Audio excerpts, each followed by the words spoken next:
അസ്സലാമലൈക്കും. ഇന്ന് നമ്മൾ നല്ലൊരു ക്രീമി പാസ്തയുടെ റെസിപ്പി ആയിട്ടാണ് വന്നിട്ടുള്ളത്. എങ്ങനെയാണ് ചെയ്തെടുക്കണമെന്ന് നോക്കാം. നമ്മളൊരു പാൻ അടുപ്പത്ത് വെച്ചിട്ടുണ്ട്. ഒരു കപ്പ് വെള്ളം ഒഴിച്ചു കൊടുത്തിട്ടുണ്ട്. വലിയ കപ്പിന് ഒരു കപ്പ് വെള്ളം ഒഴിച്ചു കൊടുത്തിട്ടുണ്ട്. അതിലേക്ക് ആവശ്യത്തിനുള്ള ഉപ്പ് ചേർത്ത് കൊടുക്കാം. 2 ടേബിൾ സ്പൂൺ ഓയിൽ ഒഴിച്ചു കൊടുക്കാം.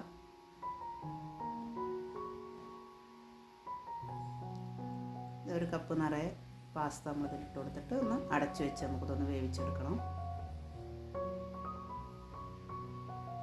ഒട്ടി പിടിക്കാതിരിക്കാൻ വേണ്ടിയിട്ടാണ് നമ്മൾ ഓയിൽ ഒഴിച്ചു കൊടുത്തിട്ടുള്ളത്.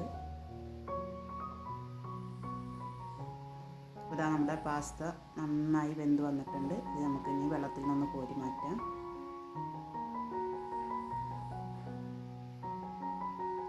അതേ വെള്ളത്തിലേക്ക് നമുക്കൊരു 3 തക്കാളി ഇങ്ങനെ നടുവേ ഒന്ന് കീറി കൊടുത്തിട്ട് തൊലി പെട്ടെന്ന് വിട്ടു പോരാൻ വേണ്ടിയിട്ട് നമ്മളൊരു കട്ട് ചെയ്ത് കൊടുത്തിട്ടുള്ളത്. ഇതിലൊന്ന് വെച്ചിട്ട് നമുക്കിതൊന്ന് വേവിച്ചെടുക്കാം. തക്കാളിയൊക്കെ വെന്ത് തൊലിയൊക്കെ വേറിട്ട് പോരുന്ന ഒരു പരുവത്തിലായിട്ടുണ്ട്. ഇത് നമുക്ക് ഈ വെള്ളത്തിൽ നിന്നൊന്ന് കോരിയെടുക്കാം.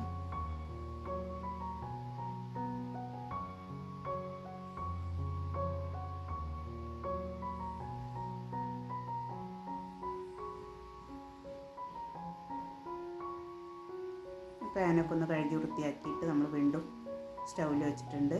ചെറുതായിട്ടൊന്ന് ഫ്ലെയിം കൊടുത്തിട്ട് നമുക്കതിലേക്ക് 2 ടേബിൾ സ്പൂൺ നെയ്യിട്ട് കൊടുക്കാം.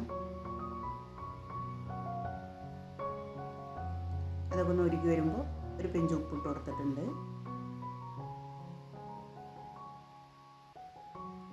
2 ടേബിൾ സ്പൂൺ മൈദയും കൂടെ ചേർത്ത് കൊടുത്തിട്ട് ഏറ്റവും ലോ ഫ്ലെയിമിലായിരിക്കണം, കരിയാതെ നമുക്കിതൊന്ന് ഇളക്കി കൊടുക്കാം.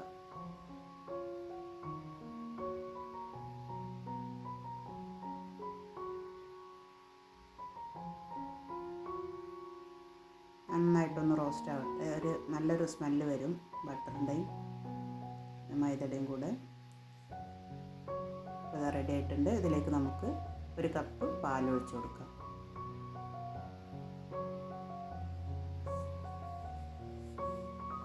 കട്ട കുത്താതെ നന്നായി ഇളക്കി യോജിപ്പിച്ചെടുക്കുക. നല്ല കുറുകി വരുന്ന നല്ലൊരു ക്രീമി പരുവത്തിൽ നമുക്കിത് കിട്ടും.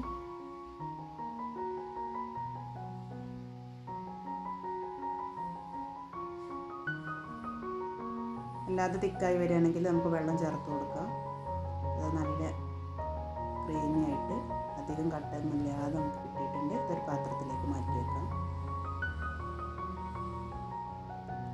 മറ്റൊരു പാൻ അടുപ്പത്ത് വെച്ചിട്ട് 2 ടേബിൾ സ്പൂൺ ഓയിൽ ഒഴിച്ചു കൊടുക്കുക.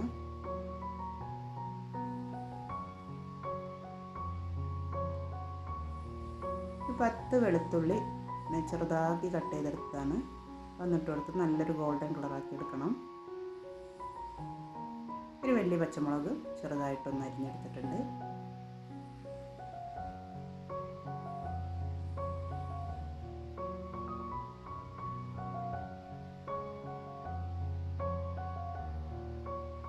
നല്ലൊരു ഗോൾഡൻ കളറായി കിട്ടിയിട്ടുണ്ട്. ഇതിലേക്ക് നമുക്കൊരു സവാള ചെറുതാക്കി കൊത്തി അരിഞ്ഞത് കൊണ്ട് ചേർത്ത് കൊടുത്തിട്ട് വീണ്ടും ഒരു ഗോൾഡൻ കളറാകുന്ന വരെ നമുക്കൊന്ന് ഇളക്കി കൊടുക്കാം.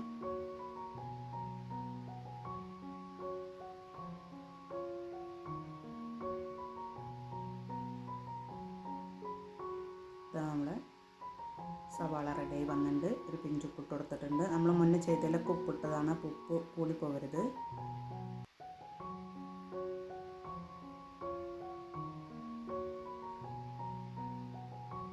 നമ്മൾ വേവിച്ച് വെച്ചിട്ടുള്ള തക്കാളി പേസ്റ്റായിട്ട് അരച്ചെടുത്തിട്ടുണ്ട്.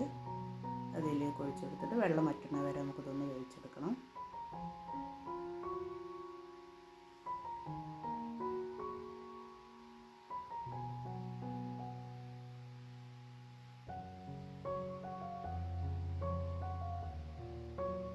വെള്ളമൊക്കെ വറ്റി നന്നായി തിക്കായി വന്നിട്ടുണ്ട്.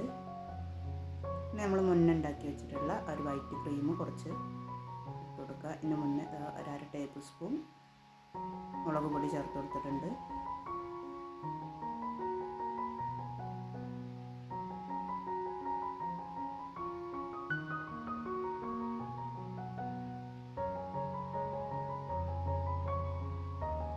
ഇതിനൊരു 3/4 ഭാഗം നമുക്കിതിൽ ചേർത്ത് കൊടുക്കാം.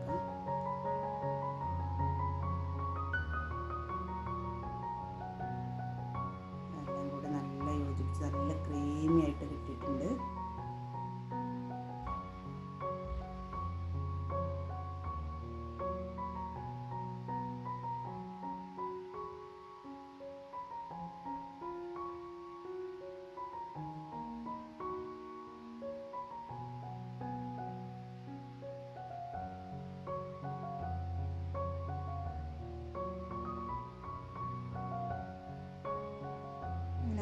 വേവിച്ച് വെച്ചിട്ടുള്ള പാസ്ത നമുക്കിതിലേക്ക് മൊത്തമായിട്ട് ചേർത്ത് കൊടുക്കാം.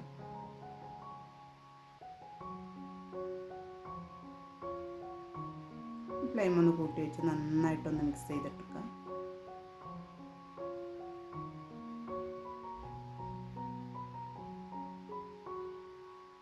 ബാക്കിയുള്ള വൈറ്റ് സോസും കൂടി നമ്മളിതിൽ ചേർത്ത് കൊടുത്തിട്ടുണ്ട്. അത് അത്രയേ ഉള്ളൂ. നമ്മൾ ക്രീമി ആയിട്ടുള്ള പാസ്ത റെഡി ആയിട്ടുണ്ട്.